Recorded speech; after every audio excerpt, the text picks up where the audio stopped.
વંદે ગુજરાત।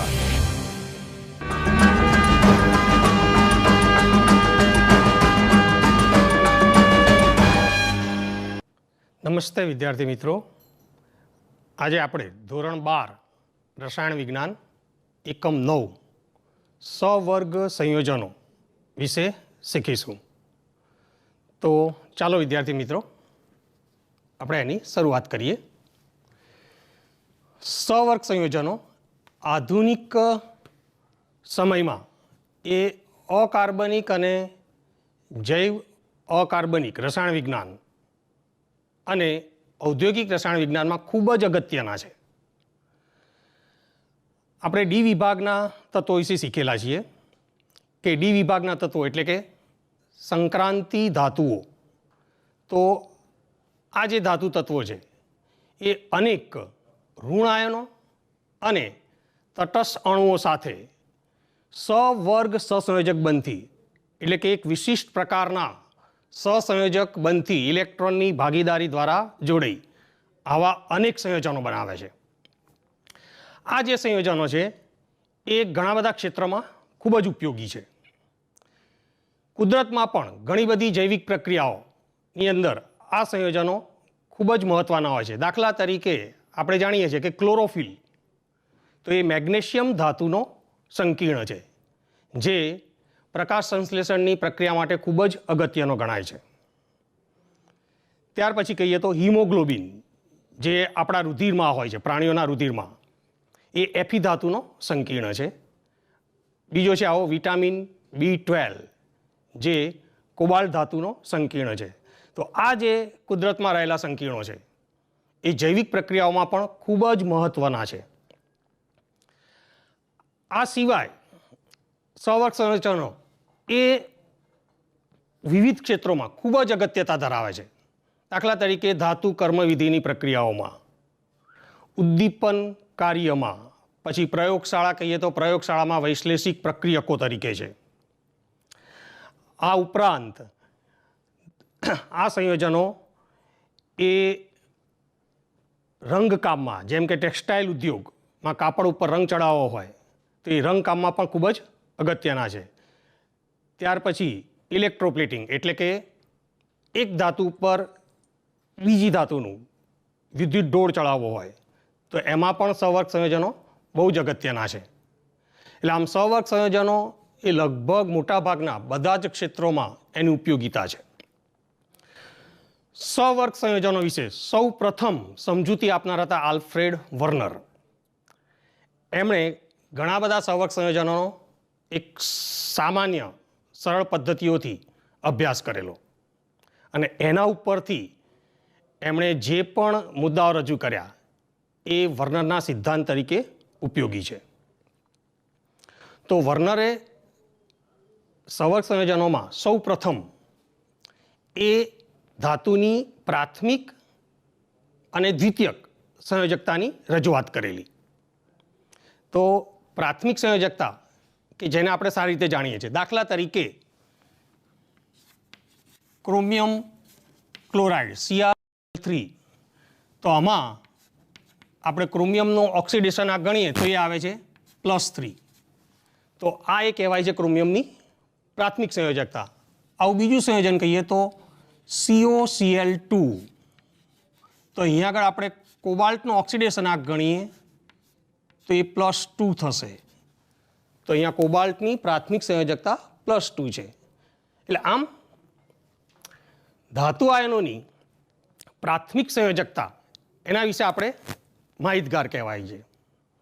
પણ વર્નરે જે બીજી સંયોજકતાની વાત કરી, દ્વિતીયક સંયોજકતા, જે આ સવર્ગ સંયોજનોમાં ખૂબ જ અગત્યની છે, એ આપણે એના સિદ્ધાંતમાં બરાબર સારી રીતે સમજીશું।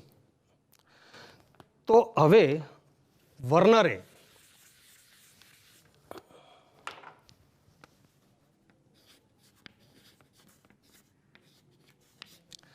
તો એણે કોબાલ્ટ ક્લોરાઇડ એટલે કે COCl3 અને એમોનિયા એટલે કે NH3 આ બે વચ્ચેની પ્રક્રિયાથી કેટલાક સવર્ગ સંયોજનો બનાયા અને એના ગુણધર્મોનો અભ્યાસ કર્યો. તો હવે એ જે ગુણધર્મોનો અભ્યાસ છે એમાંથી આપણે બરાબર સારી રીતે અભ્યાસ કરીએ કે કોબાલ્ટ ક્લોરાઇડ અને એમોનિયા એમાંથી એણે જે બનાવેલા સંવર્ગ સંયોજનો, તો દાખલા તરીકે પહેલું COCl3 6NH3, પછી બીજું બનાવ્યું COCl3 5NH3, પછી બીજું હજી એક કહીએ તો COCl3 4NH3, અને હજી એક કહીએ તો COCl3 4NH3. એટલે છેલ્લા બે લગભગ આપણને સરખા દેખાય છે, પણ એ ખરેખર સરખા છે નહીં. તો અહીંયા વર્નરે કોબાલ્ટ ક્લોરાઇડ અને એમોનિયામાંથી આવા કેટલાક જે સહવર્ગ સંયોજનો બનાવ્યા અને એના જે ગુણધર્મોનો અભ્યાસ કર્યો એની રજૂઆત કરીએ.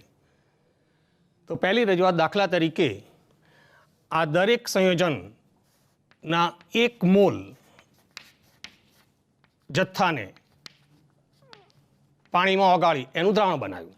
મતલબ કે આ બધાનો 1 મોલ જથ્થો ધરાવતું જલીય દ્રાવણ લીધું.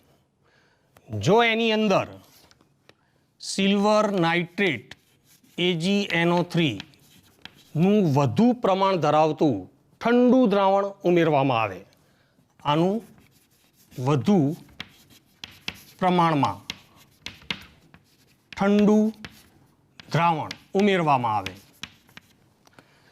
તો આ દરેક સંયોજન સિલ્વર નાઇટ્રેટ સાથે પ્રક્રિયા કરી એમાંનો જે ક્લોરાઇડ આયન છે Cl- એ AgCl તરીકે અવક્ષેપિત થાય છે. પણ અહીં આગળ બધા જ ક્લોરાઇડ આયનો આ બધા જ સંયોજનોમાં AgCl તરીકે અવક્ષેપિત થતા નથી, પણ કેટલાક દ્રાવણમાં રહી જાય છે. તો એ વાત હવે બરાબર સારી રીતે સમજીએ. તો દાખલા તરીકે પહેલું જે સંયોજન છે COCl3 6NH3, તો એનો 1 મોલ જથ્થો જ્યારે AgNO3 સાથે સંપૂર્ણ રીતે પ્રક્રિયા કરે છે ત્યારે અહીંયા આગળ 3 મોલ AgClના સફેદ અવક્ષેપમાં 3 મોલ AgClના સફેદ અવક્ષેપ. હવે આના 1 મોલમાં જોઈએ તો 3 મોલ Cl- આયનો છે જ, એટલે કે અહીંયા આગળ બધા જ ક્લોરાઇડ આયનો એ AgCl તરીકે અવક્ષેપિત થઈ ગયા. જ્યારે 6NH3 છે એ આ કોબાલ્ટ ધાતુ સાથે જોડાયેલા રહે છે. એટલે અહીંયા ધ્યાન રાખો કે આ સૂત્રમાં 3 Cl- અને 6NH3, એમાંથી 6NH3 એ કોબાલ્ટ ધાતુ સાથે જોડાયેલા જ રહે છે, જ્યારે આ 3 Cl- એ AgNO3 સાથે પ્રક્રિયા કરી 3 મોલ AgCl અવક્ષેપ આપે છે. હવે બીજા સંયોજનની વાત કરીએ તો એનો પણ 1 મોલ જથ્થો છે. એ AgNO3 સાથે સંપૂર્ણ પ્રક્રિયા કરે તો એમાંથી અહીંયા આગળ 2 મોલ AgCl ના સફેદ અવક્ષેપ મળે છે, જ્યારે 1 મોલ ક્લોરાઇડ આયન એ દ્રાવણમાં રહેશે, મતલબ અવક્ષેપિત નહીં થાય. એટલે આમ 3 Cl-માંથી 2 Cl- AgCl તરીકે અવક્ષેપિત થઈ ગયા, જ્યારે 1 Cl- અને 5 NH3 એ કોબાલ્ટ ધાતુ સાથે જોડાયેલા રહે છે. 1 Cl- અને 5 NH3 એટલે ટોટલ થાય 6. અહીંયા ઉપર પણ 6 NH3 કોબાલ્ટ ધાતુ સાથે જોડાયેલા હતા, જ્યારે અહીંયા આગળ 5 NH3 અને 1 Cl- કોબાલ્ટ ધાતુ સાથે જોડાયેલા રહેશે, એ પ્રક્રિયા કરશે નહીં. હવે બાકીના જે 2 સંયોજનો છે એની વાત કરીએ તો એનો 1 મોલ જ્યારે AgNO3 સાથે સંપૂર્ણ પ્રક્રિયા કરે ત્યારે આ બંનેમાંથી 1 મોલ AgCl અવક્ષેપિત થશે, અને આમાં પણ 1 મોલ AgCl અવક્ષેપિત થાય છે, જ્યારે 2 મોલ ક્લોરાઇડ માઇનસ એ અવક્ષેપિત થતા નથી. એટલે કે 3 Cl માંથી એક Cl માઇનસ AgCl તરીકે અવક્ષેપિત થાય છે. બાકીના બે Cl માઇનસ એટલે કે બે ક્લોરાઇડ આયન અને 4 NH3 એટલે ટોટલ થાય 6 એ CO સાથે જોડાયેલા રહે છે. એટલે આ જે અવલોકન છે એ અવલોકનથી આપણને એવું ખબર પડે છે કે અહીંયા આગળ કોબાલ્ટ ધાતુ આયન સાથે NH3 અથવા Cl માઇનસ અથવા બંને એ 6ની સંખ્યામાં કોબાલ્ટ ધાતુ સાથે જોડાયેલા રહે છે અને બાકીના જે ક્લોરાઇડ આયન છે એ પ્રક્રિયા કરી AgClના સફેદ અવક્ષેપ આપે છે. એટલે આ એક AgNO3 સાથેની પ્રક્રિયાનું અવલોકન. અને બીજું એની વિદ્યુત વાહકતા. આ બંને જે અવલોકનો છે તો વિદ્યુત વાહકતામાં પહેલા સંયોજનની વિદ્યુત વાહકતા સૌથી વધારે છે. એનો અર્થ કે એની અંદર ઉત્પન્ન થયેલા આયનોની સંખ્યા પણ વધારે હશે. બીજા સંયોજનની વિદ્યુત વાહકતા એના કરતાં ઓછી છે એટલે કે એમાંથી ઉત્પન્ન થયેલા આયનો એના કરતાં ઓછા હશે અને બાકીના બેની વિદ્યુત વાહકતા સમાન છે પણ ઓછી છે પહેલા બે કરતાં. એટલે બીજા બે જે છેલ્લા બે સંયોજનો છે એમાંથી ઓછા આયનો ઉત્પન્ન થયેલા છે. તો એક આ પ્રાયોગિક અવલોકન અને આ સંયોજનના દ્રાવણની વિદ્યુત વાહકતા જો સમજાવવી હોય તો આમને આપણે એક આવા સૂત્રથી રજૂ કરવા પડે. જેમ કે પહેલા સૂત્રમાં આપણે કહ્યું કે કોબાલ્ટ ધાતુ સાથે 6 NH3 જોડાયેલા છે. તો અહીંયા આગળ CO અને એની સાથે જોડાયેલા આ 6 NH3 એ આપણે આમ એક સ્પીસીસ તરીકે દર્શાવીએ અને 3 Cl માઇનસ જે AgClના અવક્ષેપ આપે છે એ આ રીતે અલગ બતાવીએ. એટલે જ્યારે આનું દ્રાવણ બનાવવામાં આવે છે ત્યારે AgNO3 સાથે પ્રક્રિયા કરવા માટે 3 Cl માઇનસ એ છૂટા પડે છે જે આપણે ચોરસ કૌંસની બહાર બતાવીએ છીએ. આ જે ચોરસ કૌંસ છે એમાં કોબાલ્ટ ધાતુનો ઓક્સિડેશન આંક છે +3 એટલે એને આપણે આ રીતે દર્શાવીશું. આખી એક અલગ સ્પીસીસ તરીકે છે એટલે એક ધન આયન અને એની સાથે 3 Cl માઇનસ જે દ્રાવણમાં છૂટા પડી શકે છે અને એના કારણે તે AgNO3 સાથે AgClના અવક્ષેપ આપે છે. એટલે આ જે સંયોજન છે એની તત્વોઇક મિતિ કહીએ તો આ 1:3 કહેવાશે. એક ધન આયન અને એની સાથે જોડાયેલા 3 Cl માઇનસ ઋણ આયનો. જો આ રીતે બીજા સંયોજનની વાત કરીએ તો 3 Cl માઇનસ માંથી 2 Cl માઇનસ એ AgNO3 સાથે પ્રક્રિયા કરી 2 મોલ AgClના અવક્ષેપ આપે છે. એટલે 1 Cl માઇનસ અને 5 NH3 એ કોબાલ્ટ ધાતુ સાથે જોડાયેલા રહે છે. એટલે કે અહીંયા કોબાલ્ટ ધાતુ સાથે 1 Cl માઇનસ અને 5 NH3 એ જોડાયેલા રહે છે અને 2 Cl માઇનસ એ દ્રાવણમાં છૂટા પડી શકતા હોય એના કારણે AgNO3 સાથે પ્રક્રિયા કરી AgClના અવક્ષેપ આપે છે. એટલે અહીંયા આગળ કોબાલ્ટ ધાતુનું ઓક્સિડેશન આંક +3 છે પણ Cl માઇનસ હોવાથી અહીંયા આગળ આ જે એક સ્પીસીસ છે એનો ઓક્સિડેશન આંક થઈ જશે +2. હવે બાકીના બે સંયોજનો એમાં અવલોકન સરખું મળ્યું છે. વિદ્યુત વાહકતા એ સરખી, AgClના જે અવક્ષેપ મળે છે એનો જથ્થો પણ સરખો. એટલે આ બંનેના પ્રમાણસૂચક સૂત્ર સરખા જ થશે. એટલે કોબાલ્ટ સાથે આ 3માંથી 2 Cl જોડાયેલા અને 4 NH3 એટલે ટોટલ 6 સમૂહ જોડાયેલા કહેવાય અને આ 1 Cl માઇનસ એ છૂટો પડી શકે છે. તો આ બંને સંયોજનનું પ્રાયોગિક અવલોકન સરખું છે.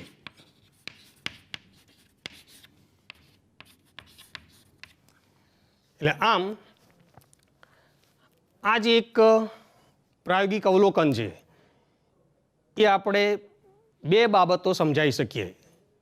એક કે અહીંયા કોબાલ્ટ ધાતુ સાથે જોડાયેલા ક્લોરાઇડ આયનો અથવા એમોનિયાના અણુઓ અથવા બંનેની ટોટલ સંખ્યા 6 છે.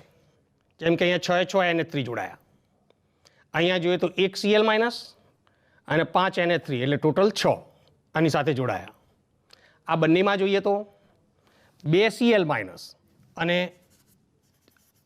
આ 4 NH3 એ આની સાથે જોડાયેલા, ટોટલ 6ની સંખ્યામાં જોડાયેલા છે. અને એમની વિદ્યુત વાહકતા ઉપરથી કહી શકીએ કે પહેલાંની વિદ્યુત વાહકતા સૌથી વધારે છે, એટલે એમાં ઉત્પન્ન થતા આયનો સૌથી વધારે છે. આની વિદ્યુત વાહકતા એના કરતાં ઓછી છે.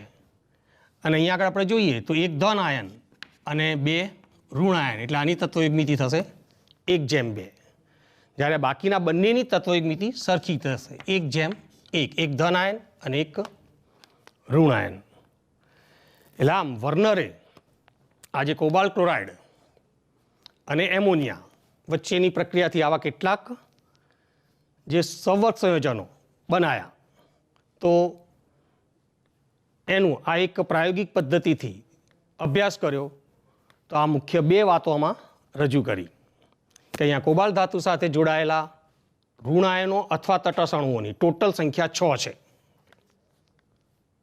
અને બીજું, આ ત્રણેયના પ્રમાણ સૂચક સૂત્રો એ આ રીતે આપીએ તો જ એની વિદ્યુત વાહકતા આપણે સમજાવી શકીએ. તો આ પ્રકારનો અભ્યાસ કરી વર્નરે એનો એક સિદ્ધાંત રજૂ કર્યો સહવર્ત સંયોજનો માટે. અને એની જે મુખ્ય અભિધારણાઓ છે એ હવે આપણે સમજાવીએ ઉદાહરણ દ્વારા.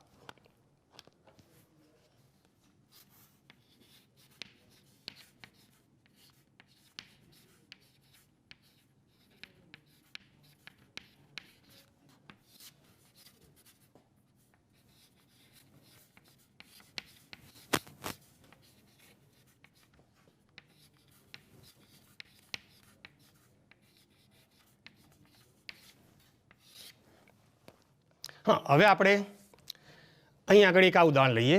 દાખલા તરીકે COCl3 6NH3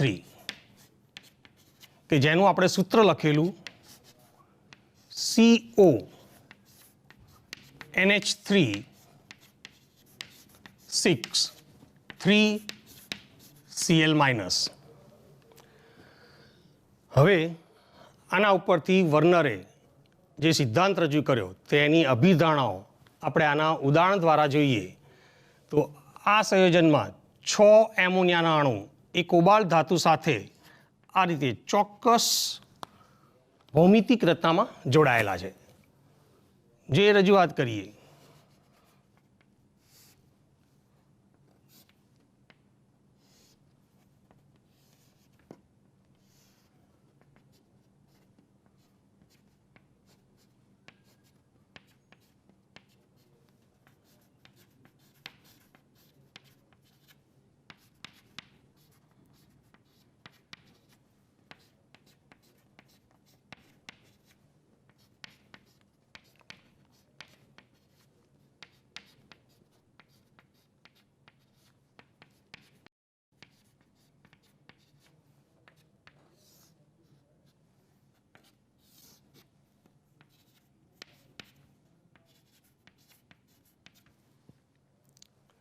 તો આ જે ચોરસ બ્રેકેટ છે એને આપણે આ રીતે દર્શાવી દીધું કે એમાં કોબાલ્ટ ધાતુ આયન સાથે આ 6 NH3 આવી અષ્ટફલકીય રચનામાં જોડાયેલા છે એવું રજૂ કર્યું.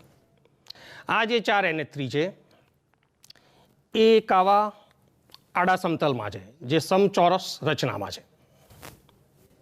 જ્યારે ઉપરના 2 NH3 એ જે બંધથી જોડાય છે એ બંધ આખા સમતલને લંબ છે, ઉપર અને નીચે. એટલે આખી આ રચના થઈ જશે અષ્ટફલકીય. તો અહીંયા આગળ હવે આપણે વર્નરે ધાતુ આયન નીચે 2 સંયોજકતાની રજૂઆત કરી હતી. તો એની આ પહેલી જે અભિધારણા છે કે સહવર્ત સંયોજનોમાં ધાતુ આયન 2 પ્રકારની સંયોજકતા ધરાવે છે. એટલે અહીંયા આગળ ધાતુ અથવા કહેવાય ધાતુ આયન, તો એ 2 પ્રકારની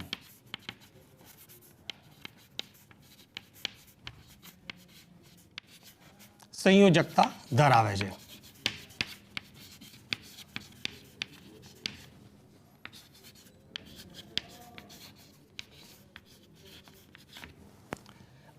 એક પ્રાથમિક સંયોજકતા.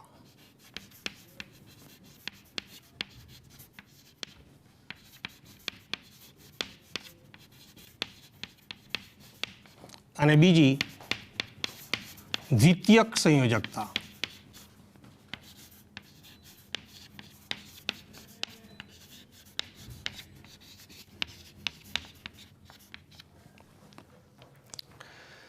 તો હવે પ્રાથમિક સંયોજકતા એ આપણે અગાઉ પણ સમજાયેલી છે.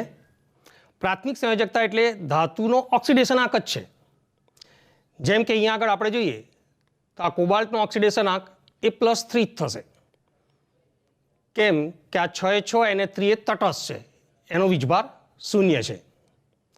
એટલે પ્રાથમિક સંયોજકતા એટલે એ ધાતુનો ઓક્સિડેશન આંકને સમાન જ હોય છે અને એ ધન હોય એટલે સ્વાભાવિક છે એ ઋણ આયનો દ્વારા જ સંતોષાશે. એટલે બીજી અભિધારણામાં પ્રાથમિક સંયોજકતા છે એની રજૂઆત કરી કે પ્રાથમિક સંયોજકતા એ ધાતુનો ઓક્સિડેશન આંક જ છે અને વિદ્યુત સંયોજકતા છે. એટલે એનાથી આ જે પણ ઋણ આયનો જોડાયેલા હોય એ ઋણ આયનો જલીય દ્રાવણમાં વિયોજનથી છૂટા પડે છે. એટલે કે પ્રાથમિક સંયોજકતાથી જે પણ આયનો ધાતુ સાથે જોડાય એ વિયોજનથી છૂટા પડે. એટલે પ્રાથમિક સંયોજકતાને આયનીકરણ પામતી સંયોજકતા કહેવાય. એટલે પ્રાથમિક સંયોજકતા સામાન્ય રીતે આયનીકરણ પામી શકે.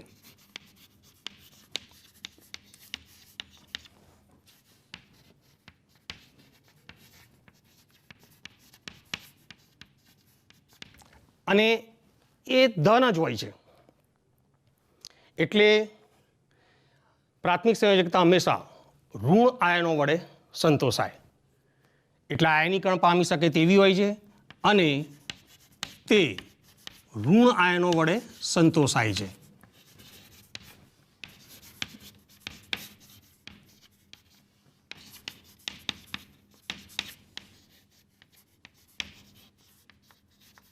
એટલે પ્રાથમિક સંયોજકતા તો એ આપણે અગાઉ પણ આ રીતે સમજેલા જ કહેવાય. પણ હવે ત્રીજી જે અભિધારણા છે એ દ્વિતીયક સંયોજકતા વિશે આપી અને એ ખાસ અગત્યની છે કે અહીંયા આગળ દ્વિતીયક સંયોજકતા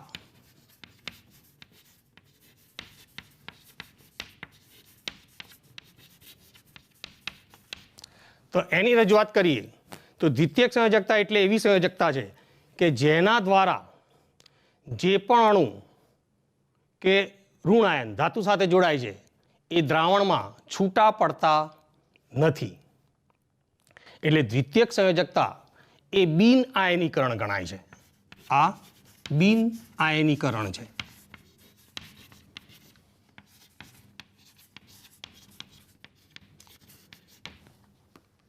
અને દ્વિતીયક સંયોજકતા તે આવા તટસ્થ અણુઓ વડે સંતોષાય અથવા તો ઋણાયન વડે પણ સંતોષાય છે. દાખલા તરીકે આપણે અહીંયા જે આવું બીજું એક સંયોજન રજૂ કર્યું હતું કે COCl3 NH3 તો એને આપણે આ રીતે દર્શાવેલું COCl NH3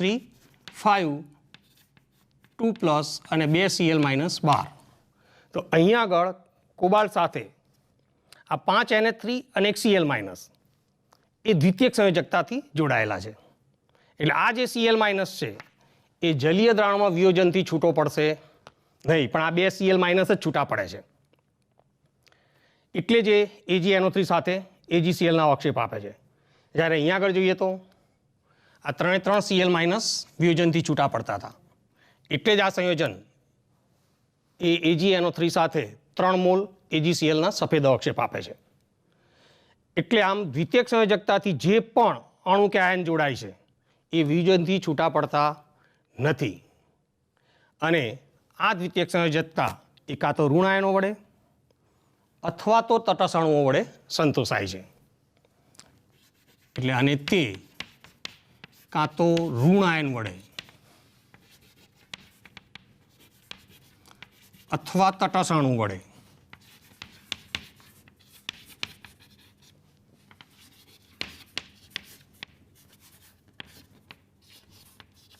સંતોષાય છે.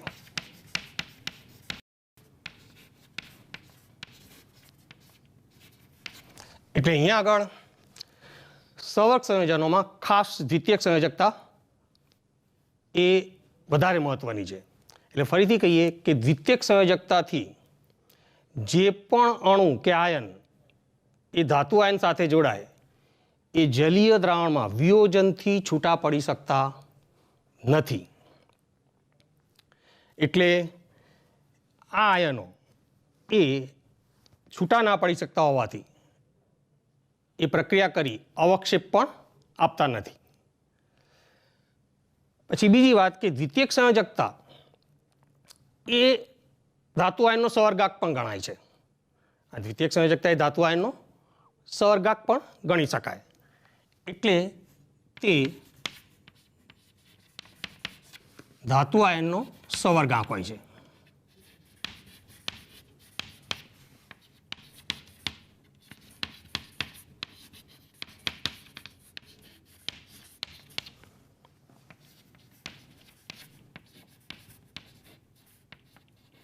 અને વર્નરે રજૂઆત કરેલી કે આ દ્વિતીયક સંયોજકતા અથવા તો ધાતુનો સવર્ગાંક એ આપેલી ધાતુ માટે નિશ્ચિત હોય છે.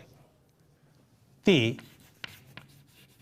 ધાતુ માટે નિશ્ચિત હોય છે.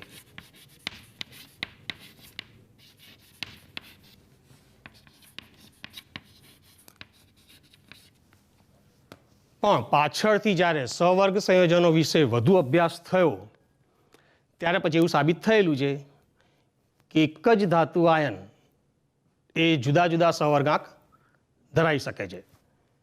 જેમ કે અહીંયા કોબાલ્ટ ધાતુ આયનનો સવર્ગાંક 6 ગણાય, કેમ કે 6 NH3 એની સાથે જોડાયેલા છે.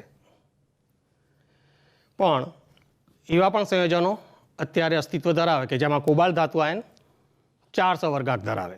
એટલે આમ વર્નરે આ રજૂઆત કરેલી કે સવર્ગાંક કે દ્વિતીયક સંયોજકતા આપેલી ધાતુ માટે એ નિશ્ચિત હોય છે. અને ચોથી અભિધારણા આપણે અહીં આગળ જે આકૃતિ બતાવી કે ધાતુ સાથે આ દ્વિતીયક સંયોજકતાથી જોડાયેલા તટસ્થ અણુઓ અથવા તો ઋણ આયનો એ આવી ચોક્કસ ભૌમિતિક ગોઠવણી ધરાવે છે. એટલે આ જે ધાતુ આયન સાથે દ્વિતીયક સંયોજકતાથી જોડાયેલા દ્વિતીયક સંયોજકતા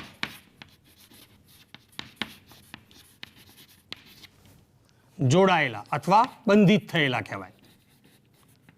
જોડાયેલા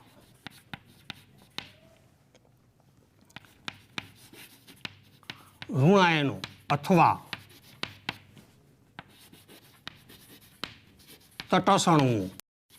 તટસ્થ અણુઓ એ આ ધાતુના સવર્ગાંકને અનુરૂપ એ લાક્ષણિક ભૌમિતિક ગોઠવણી ધરાવે. જેમ કે અહીંયા આગળ ધાતુ આયનનો સવર્ગાંક 6 છે, તો આ જે ભૌમિતિક ગોઠવણી બને છે અષ્ટફલકીય છે. તો આ ઋણ આયનો અને તટસ્થ અણુઓ એ આ ધાતુના સવર્ગાંકને અનુરૂપ લાક્ષણિક ભૌમિતિક રચના એટલે લાક્ષણિક ભૌમિતિક કહીએ અથવા અવકાશીય ગોઠવણી ધરાવે છે.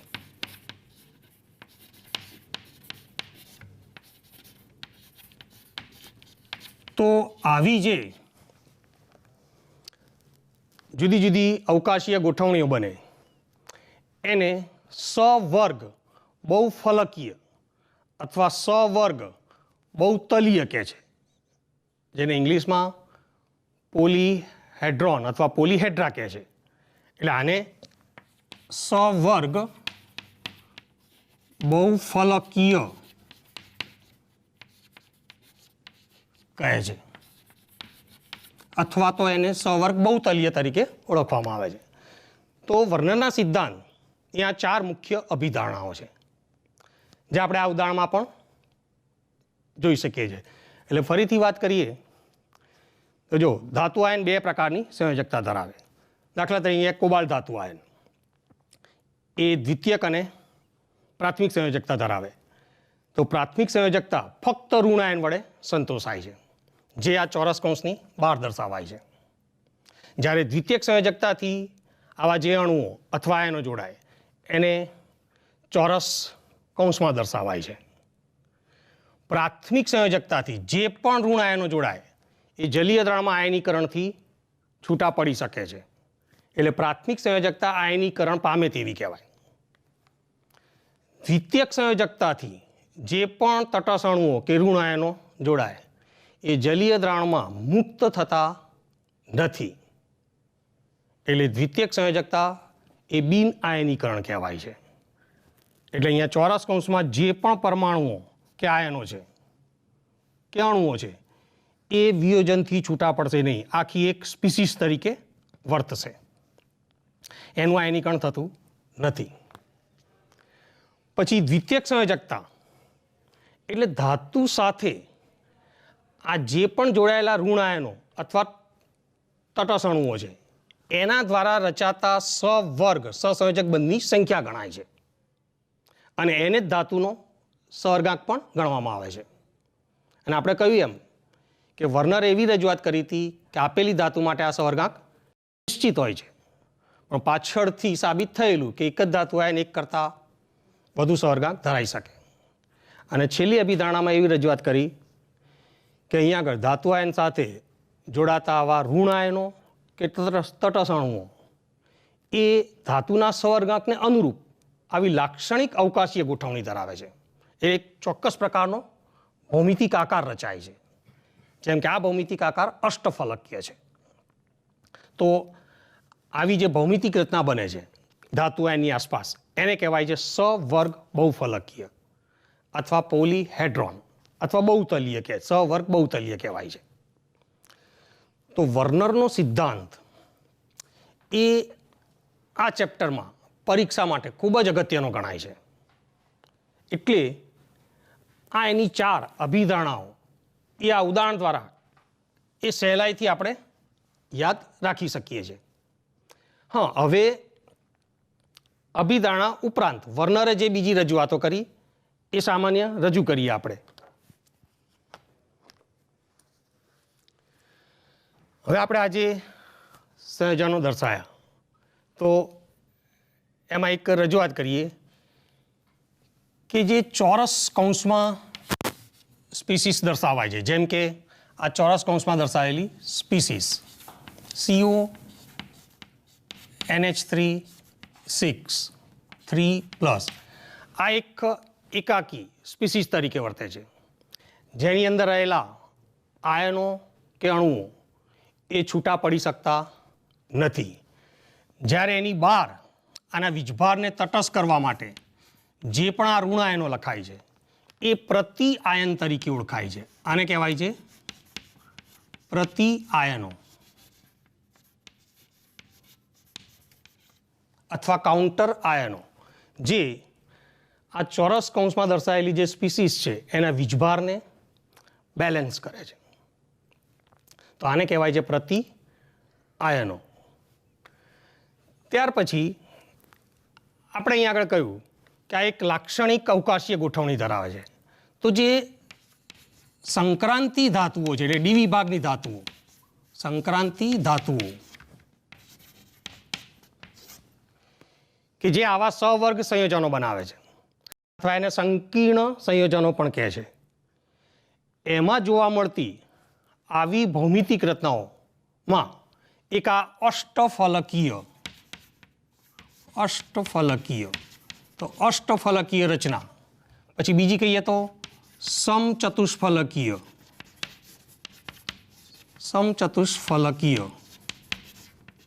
અને ત્રીજી કહીએ તો સમચોરસ. આ ખૂબ જ સામાન્ય હોય છે. જેમ કે અષ્ટફલકીયનું ઉદાહરણ આપણે આ લખી શકીએ, CONH3 6 +3 3Cl-. સમચતુષ્ફલકીય તેનું ઉદાહરણ આપીએ આપણે તો દાખલા તરીકે નિકલનું આ એક સંયોજન NiCO4 આખી તટસ્થ સ્પીસીસ છે. તો અહીંયા આગળ આ 4 કાર્બોનિલ અણુઓ જે તટસ્થ છે એ નિકલ સાથે એ સમચતુષ્ફલકીય રચનામાં જોડાય છે. જ્યારે અહીંયા કહીએ તો PtCl4 2- તો આ રચના સમચોરસ છે. એટલે કે અહીંયા 4Cl- એ પ્લેટિનમ આયન સાથે એક જ સમતલમાં સમચોરસ રચનામાં જોડાયેલા છે. એટલે આ રચના આખી સમતલીય છે, જ્યારે આ રચનાઓ એ ત્રિપરિમાણીય બને છે. એટલે સંક્રાંતિ ધાતુઓ જે આવા સંકીર્ણ સંયોજનો અથવા સવર્ગ સંયોજનો બનાવે છે એમાં અષ્ટફલકીય, સમચતુષ્ફલકીય અને સમચોરસ રચના ખૂબ જ સામાન્ય હોય છે.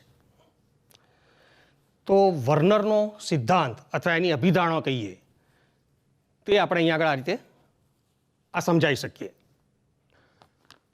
હા, એટલે અહીંયા આગળ આપણે જોયું સવર્ગ સંયોજનોમાં કે એમાં એક સંયોજન સાથે બીજું સંયોજન જોડાતું હોય છે અને પ્રક્રિયા થઈ આવું સવર્ગ સંયોજન અથવા તો સંકીર્ણ સંયોજન બને છે. તો જ્યારે આવા 2 કે 2થી વધુ સંયોજનો જોડાતા હોય છે તો એક આ સવર્ગ સંયોજનો બને છે, અથવા બીજા પ્રકારના જે સંયોજનો છે કે જે દ્વિક્ષાર કહેવાય છે, કે જેમાં પણ આવા 2 કે 2થી વધારે સ્થાયી સંયોજનો એ જોડાતા હોય છે. તો દ્વિક્ષાર અને સવર્ગ સંયોજનો આ બંને વચ્ચે ભેદ શું છે એ આપણે અહીંયા આગળ સમજીએ. તો અહીંયા આગળ દ્વિક્ષાર અને સવર્ગ સંયોજનો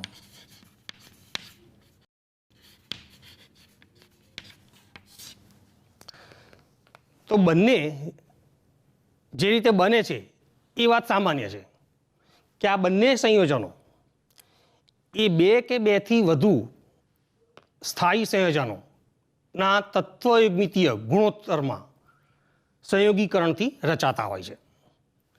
જેમ કે આપણે સવર્ગ સંયોજનોનું ઉદાહરણ આપ્યું, પણ દ્વિક્ષાર જે હોય એનું ઉદાહરણ આપીએ તો એક છે કાર્નેલાઇટ,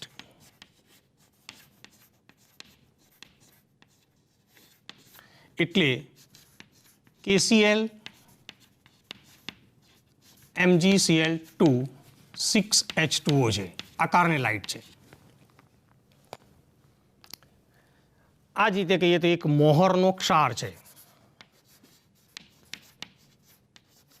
મોહરનો ક્ષાર કે જેનું સૂત્ર છે FeSO4 NH4 twice SO4 6H2O. હજી એક ઉદાહરણ આપીએ તો એ છે પોટાસ એલમ, પોટાસ એલમ, તો KAl SO4 twice into 12H2O છે. તો આ જે ઉદાહરણ આપ્યા એ દ્વિક્ષારના છે.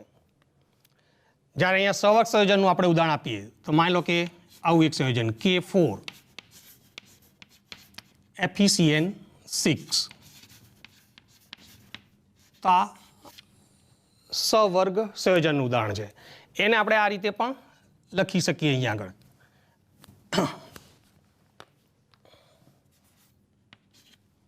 તો અહીંયા આગળ FeCN2 into 4KCN.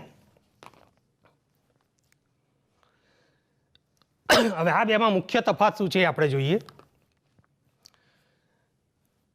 જ્યારે દ્વિક્ષાર એને પાણીમાં ઓગાળવામાં આવે તો એનું જલીય દ્રાવણમાં લગભગ સંપૂર્ણ વિયોજન થઈ જાય છે. જેમ કે આપણે આ પહેલું સંયોજન કહીએ તો આમાં જેટલા પણ આયનો છે એ બધા જ વિયોજન પામે છે.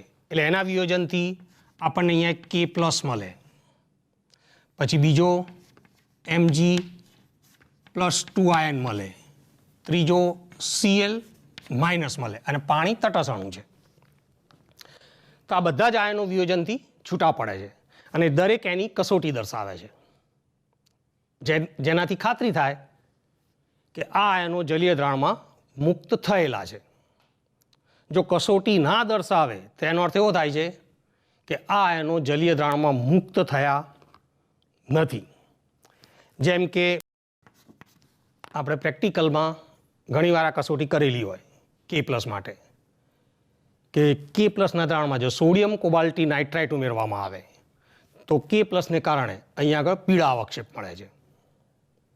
એટલે આમ આના જલીય દ્રાવણમાં જો સોડિયમ કોબાલ્ટી નાઇટ્રાઇટ ઉમેરીએ તો પીળા અવક્ષેપ મળશે, જે આપણને સાબિતી આપશે કે અહીંયા K પ્લસ વિયોજનથી છૂટો પડેલો છે.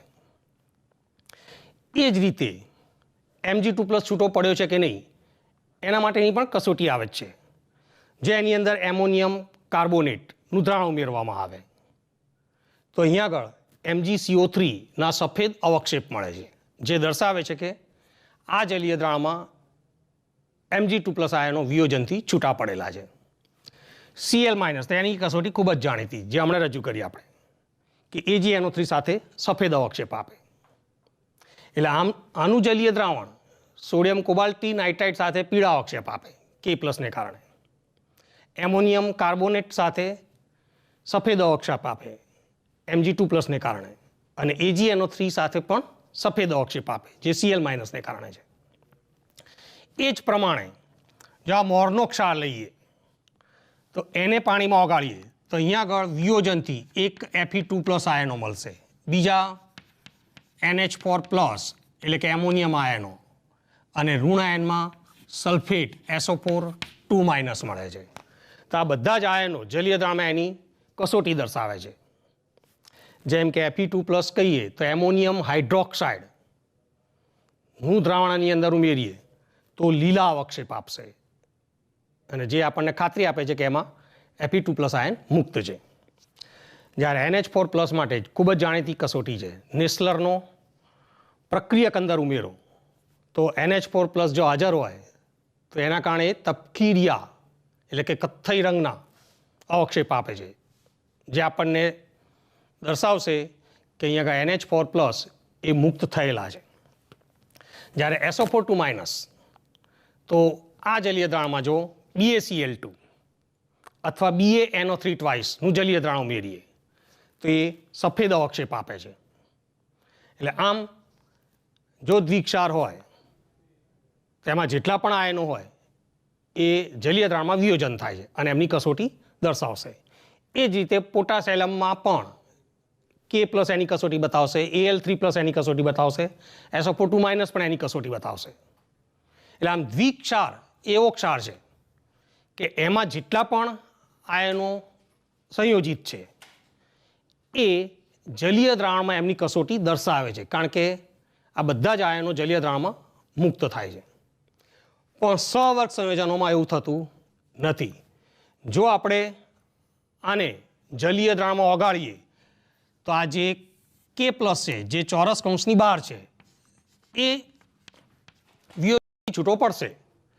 પણ અહીં આગળ આ જે સહવર્ગ સ્પીસીસ છે FeCN6 4- એમાં રહેલા આયનો Fe2+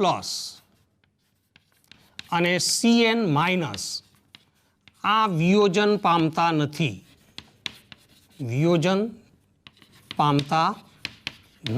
મતલબ વિયોજનથી છૂટા પડતા નથી આ આયનો. એટલે અહીંયા Fe2+ એ જલીય દ્રાવણમાં છૂટો નહીં પડવાથી એની જે લાક્ષણિક કસોટી છે એ આપતો નથી. જેમ કે અહીંયા આગળ Fe2+ એ એની કસોટી દર્શાવશે, કેમ કે આ મુક્ત થયેલો છે, જ્યારે આ મુક્ત થતો નથી એટલે એની કસોટી નહીં મળે. મતલબ એમોનિયમ હાઇડ્રોક્સાઇડ સાથે આનું જલીય દ્રાવણ લીલા અવક્ષેપ આપશે નહીં. એ જ પ્રમાણે જે સાયનાઇડ આયન છે Cn માઇનસ, એ પણ જલીય દ્રાવણમાં એની કસોટી દર્શાવશે નહીં. તો જો Cn માઇનસ મુક્ત હોય અને એની અંદર આપણે FeSO4 ઉમેરી સલ્ફ્યુરિક એસિડ ઉમેરવામાં આવે અને થોડું ગરમ કરો તો Cn માઇનસને કારણે ત્યાં પૃષ્યન વાદળી રંગના અવક્ષેપ મળે છે. મતલબ કે આના જલીય દ્રાવણમાં જો FeSO4 ઉમેરી સલ્ફ્યુરિક એસિડ ઉમેરીને ગરમ કરો તો વાદળી રંગના અવક્ષેપ મળતા નથી, જે સમજાવે છે કે Fe2+ કે Cn માઇનસ એ વિયોજનથી છૂટા પડેલા નથી. તો મુખ્ય તફાત આ બે વચ્ચે આ પ્રકારનો છે કે દ્વિક્ષાર તો એમાં રહેલા આયનો એ વિયોજન પામે છે અને જલીય દ્રાવણમાં આ આયનો એમની કસોટીઓ દર્શાવશે. જ્યારે સંકીર્ણ ક્ષાર, તો સંકીર્ણ ક્ષારમાં જે આ ચોરસ કૌંસની બહાર આયનો છે એ જ માત્ર છૂટા પડશે, કેમ કે પ્રાથમિક સંયોજકતાથી જોડાયેલો કહેવાય. જ્યારે ચોરસ કૌંસની અંદર જે પણ આયનો છે એ વિયોજનથી છૂટા પડતા નથી, માટે એમની લાક્ષણિક કસોટીઓ દર્શાવતા નથી. તો આ દ્વિક્ષાર અને સંકીર્ણ ક્ષાર અથવા સવર્ગ સંયોજનો એનો મુખ્ય તફાવત કહેવાય છે. હા, હવે આપણે ટેક્સ્ટ બુકમાં એક દ્વિતીયક સંયોજકતા વિશેનો પ્રશ્ન આપેલો છે, એની ચર્ચા કરીએ. એટલે પ્રશ્ન એવો છે કે અમુક સવર્ગ સંયોજનો જે આપેલા છે તો એમાંથી મળતા અવક્ષેપના જથ્થાને આધારે એના ધાતુ આયનની દ્વિતીયક સંયોજકતા કેટલી છે એ સમજાવો. દાખલા તરીકે પહેલો છે PdCl2 4NH3, PdCl2 4NH3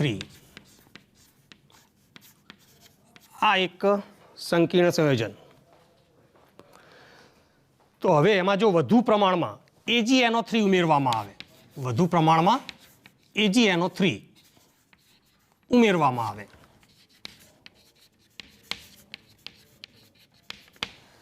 તો આ AgClના અવક્ષેપ આપે છે. તો અહીંયા આગળ 2 મોલ AgClના અવક્ષેપ મળે છે.